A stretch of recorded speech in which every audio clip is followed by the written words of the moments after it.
देखिए यहाँ से ये सब दिखाया था हम आपको, यहाँ पे आया, देखिए ये हो गया मेरा गीजर के लिए। उसके बाद अब ये मेरा यहाँ से रिड्यूस होके डाउन हो रहा है, यहाँ पे 1.25 का टी दिया, उसके बाद 1.25 का बुश दिया, रिड्यूस किया, 1 इंच का लाइन है और ये जो है ये क्रॉस कर रहा है। देखिए कभी भी पाइप जब एक दूसरे के ऊपर चढ़ता है ना तो क्रॉस करने के लिए ओवरबैंड की ज़रूरत पड़ती है। कंपनी का ओवरबैंड आप मत यूज करिए, लगाएंगे तो प्रेशर डिक्रीज हो जाएगा, आप खुद ही अपना किया हुआ काम में कंफ्यूज हो जाएंगे कि प्रेशर वाला प्रॉब्लम कहाँ से आ रहा है। ठीक है, तो यहाँ पे मैनुअल ओवरबैंड बनाइए आप। इसमें इसका फ़ायदा ये है कि इसमें आप मल्टीपल पाइप क्रॉस कर सकते हैं और दूसरा एडवांटेज इसका ये है कि यहाँ पे ये जो है ना ये प्रेशर को डिक्रीज नहीं होने देगा।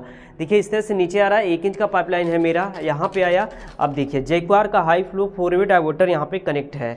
यहाँ पे 4 वे डाइवर्टर में 2 इनलेट है, 2 आउटलेट है। 2 इनलेट क्या है, 2 आउटलेट क्या है समझिए। देखिए पहला इनलेट हो गया राइट साइड से मेरा कोल्ड वाटर, सेकेंड दूसरा इनलेट हो गया मेरा हॉट वाटर लेफ्ट साइड से, ये 2 इनलेट हो गया। आउटलेट में अब पहला आउटलेट मेरा देखिए शावर हो गया, सेकंड आउटलेट मेरा यहाँ पे स्पाउट के लिए हो गया। अब देखिए ये लाइन मेरा यहाँ पे आ रहा है शावर के लिए। शावर का ये जो मिनिमम हाइट है टाइल्स वाले फ्लोर से इसका जो हाइट है कम से कम 6 फीट रखेंगे, मैक्सिमम इसको आप 7 फीट रखेंगे। 7 फीट रखने का बेनिफिट ये है कि इसके नीचे 6 फीट के आदमी भी खड़ा होकर नहा पाएंगे, यूज कर पाएंगे, इंजॉय कर पाएंगे शावर के प्रेशर का, इसलिए मिनिमम 6 और मैक्सिमम इसको आप 7 फीट रखेंगे।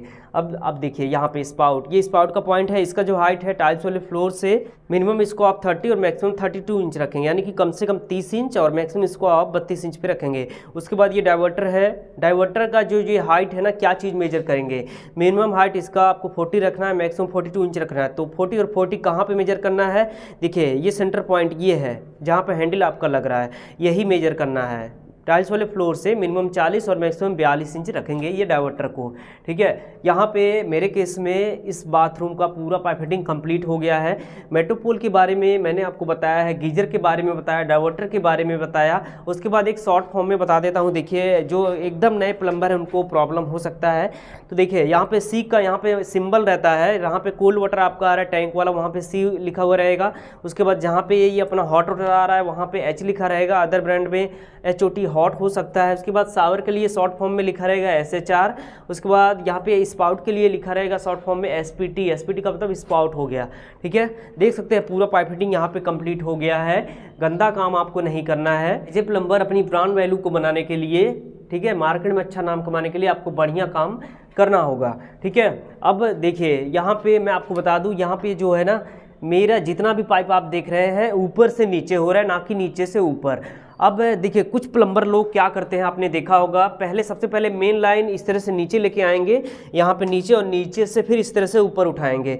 तो ये आपको ही पता है, अगर प्रेशर बूस्टर पंप नहीं है, एक नेचुरल प्रेशर है, मान लीजिए ऊपर टंकी रख दिया, उसके बाद पाइप नीचे लटका दिया, तो जितना नीचे ही आप जाएंगे उतना प्रेशर आपका बढ़ता चला जाएगा, और जैसे ही आप ऊपर बढ़ते हुए जाएंगे प्रेशर कम होता चला जाएगा। आपने देखा होगा मोटर का पानी जब आप चढ़ाते हैं ना ऊपर, तो जितना ही ऊपर जाएंगे तो वो चढ़ा नहीं पाता है, तो वही चीज़ है, जैसे जैसे आप ऊपर बढ़ाते हुए जाएंगे प्रेशर कम होता हुआ जाएगा। तो अगर आपको मान लीजिए मुझे यहाँ पे ये 40 इंच पे एक डाइवर्टर लगाना है, तो इसको मैं क्यों नीचे ले जाऊँ, पहले आपने देखा यही डाइवर्टर जो जैक्वार का 5 वे डाइवर्टर, सॉरी जैक्वार का 4 वे डाइवर्टर यहाँ पे आप देख रहे हैं, इसको लगाने के लिए प्लम्बर भैया हमारे क्या करते हैं, कुछ लोग सबसे पहले मेन आउटलेट जो मेरा इस तरह से आ रहा है ये जाएगा यहाँ पे तकरीबन 2 फीट पे गया। अब 2 से फिर यहाँ पे इसको वापस ला के यहाँ पे इस तरह से कनेक्ट करते हैं एक एल्बो देके इधर घुमा के। तो वो ऐसा काम क्यों करना है आपको, यहाँ पे जब मुझे यहीं पे लगाना है तो इसको मैं यहीं पे लाके रोक दूंगा, खत्म हो गया। तो अब देखिए यहाँ पे मैं आपको बता दूं कि प्लम्बर जो है नीचे ले क्यों जाते हैं, क्यों ले जाते हैं। प्लम्बर का इसमें फ़ायदा ही फ़ायदा है और कस्टमर का इसमें 4 तरीके से नुकसान है। देखिए प्लम्बर का उसमें कैसे फ़ायदा है, ध्यान से आप समझिए, क्या बोल रहा हूँ, ध्यान से आपको सुनना है, समझना है। देखिए प्लम्बर जब ऊपर से लाइन को सबसे पहले नीचे ले आएंगे, अब नीचे लाने में उनका जो फ़ायदा है ना, मैं एक किनारे से बताता जाता हूँ आपको। नीचे लाने में क्या होता है कि उनको जो काम है ना बहुत ज़्यादा आसान हो जाता है। जैसे देखिए ऊपर अगर आपको काम करना है, मेरा मेन आउटलेट अभी आप देख रहे हैं ना, मेरा ऊपर यहाँ पे निकल रहा है ऊपर से, तो ऊपर वाले में क्या होता है, मेरे पास जो है यहाँ पे इस तरह से काम करने के लिए एक प्लम्बर होगा, मिनिमम 2 हेल्पर होंगे, क्योंकि अगर ऊपर लाइन अगर आप ले जा रहे हैं ना तो सीढ़ी चाहिए, कटिंग करना हो, चिपिंग करना हो, मार्किंग करना हो या फिटिंग करना हो। अब प्लम्बर मेरा ऊपर रहेगा सीढ़ी के ऊपर, हेल्पर मेरा नीचे होगा, फिटिंग पकड़ाएगा, सॉल्वेंट देगा। ठीक है, तो उसमें काम करने में, हर काम करने में बहुत ज़्यादा तकलीफ होता है, ऊपर टाइम जाता है। तकलीफ भी होता है प्लस टाइम बहुत ज़्यादा लगता है।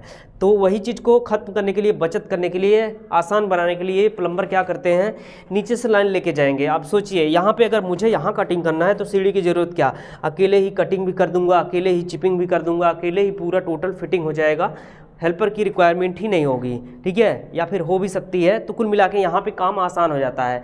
ये हो गया पहला पर्पज कस्टमर का। दूसरा ये जो है कि कौन ऐसा आदमी है जो पैसा एक्स्ट्रा नहीं कमाना चाहता, मतलब ज़्यादा पैसा कौन नहीं कमाना चाहता है। तो उनका क्या होता है, रनिंग फिट पे ये जो काम करते हैं ना, ज़्यादातर रनिंग फिट पे करते हैं कि यानी कि जो है मैं 50 फीट पाइप का इतने पैसे लूँगा, या फिर 20 रुपये फिट लूँगा, 25 रुपये फिट लूँगा, 30 रुपये फिट लूँगा, इस तरह से वो काम करते हैं। तो उसमें क्या हो जाता है, और मैं आपको बता दूँ, देखिए एज ए कस्टमर इस तरह से काम करवाना ही नहीं चाहिए। सीधा आप कॉन्टेक्ट दीजिए, ठेका दीजिए, 50,000, 60,000, 40,000, 30,000, 1 लाख, 1.5 लाख जो भी है, ठीक है। ऐसे ये रनिंग वर्क फिट पे वगैरह पे काम नहीं करवाना चाहिए। इसमें क्या होता है, देखिए प्लम्बर अपना रनिंग फिट बनाने के लिए, जैसे मान लीजिए आपका अगर 240 फीट पाइप लग रहा है तो वो 300 फीट खींच देता है। अब इसमें आप समझ नहीं पाते हैं, देखिए मेन लाइन पहले ऊपर से नीचे लेके आया प्लम्बर यहाँ पे 2 फीट पे, तो 3 फीट पाइप आपका यहाँ पे गया एक्स्ट्रा, उसके बाद फिर यहाँ पे उठा दिया, जहाँ जहाँ देना है यहाँ पे उठा दिया, यहाँ पे उठा दिया। तो इस तरह से उठाने में प्लम्बर का जो पाइप है ना वो एक्स्ट्रा लगता है, रनिंग फिट बनता है। जितना ही ज़्यादा एक्स्ट्रा पाइप लगाएगा उतना ही रनिंग फिट बनेगा। तो प्लम्बर का इसमें 2 फायदा हो गया, एक तो काम नीचे से कटिंग करके किया, आसान हो गया, पाइप एक्स्ट्रा डाल दिया, उसका रनिंग फिट बन गया, पैसा बन गया। लेकिन नुकसान कस्टमर का हुआ, क्या नुकसान हुआ, सबसे पहला प्रेशर, दूसरा ये कि पाइप का जो पाइप बर्बाद हो रहा है वो पाइप में जो पैसा लग रहा है, तीसरा ये कि उसका फिटिंग वगैरह जो अभी लग रहा है, एल्बो वगैरह, सॉल्वेंट वगैरह, ये हो गया। चौथा ये कि उसका काम खराब हो जा रहा है, प्रेशर लो आ रहा है, ठीक है। तो इस तरह से काम आपको नहीं करवाना है।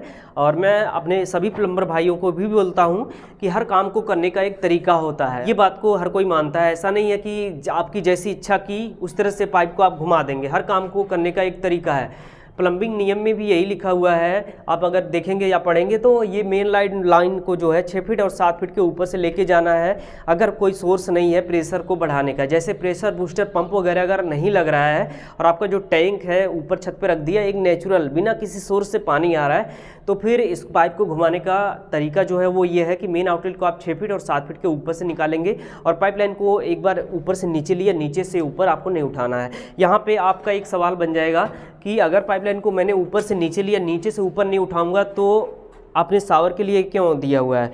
तो देखिए यहाँ पे उठाने का भी एक तरीका है। अगर आप उठाना चाहते हैं तो जो पाइप उठेगा ना, जो आ रहा है उसके विपरीत होना चाहिए उसका डाया, यानी कि डाया रिड्यूस करना आपको। अगर ये पाइप मुझे ऊपर उठाना है तो इसको मैं पतला करूँगा इसकी अपेक्षा। जैसे देखिए यहाँ से मुझे शावर के लिए लाइन उठाना था, 1.25 इंच का पाइप देना था, तो यहाँ पे मैं क्या किया, यहाँ पे 1 इंच का पाइप यहाँ पे डायरेक्ट लगाया, ठीक है।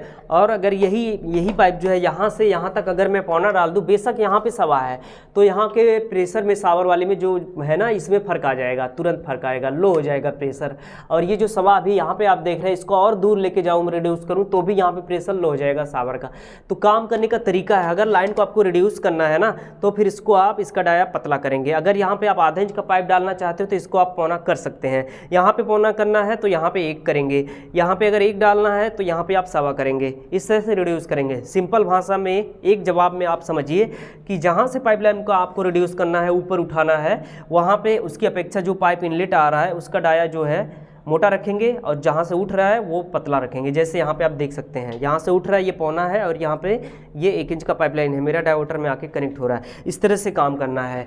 कोई भी काम जो है मैं गलत तरीके से, घटिया तरीके से नहीं करवाता हूँ। मुझे जो है ये वीडियो के माध्यम से आपको एक्सप्लेन करना है, तो मैं यहाँ पे गंदा काम क्यों करवाऊँगा। बिल्कुल सही तरीके से यहाँ पे काम हुआ है, तो इस तरह से आपको करना है। अगर फॉलो करेंगे तो फिर कभी प्रॉब्लम नहीं आएगा। फ्यूचर में जितना बढ़िया काम करेंगे उतना ही अच्छा आपकी ब्रांडिंग होगी।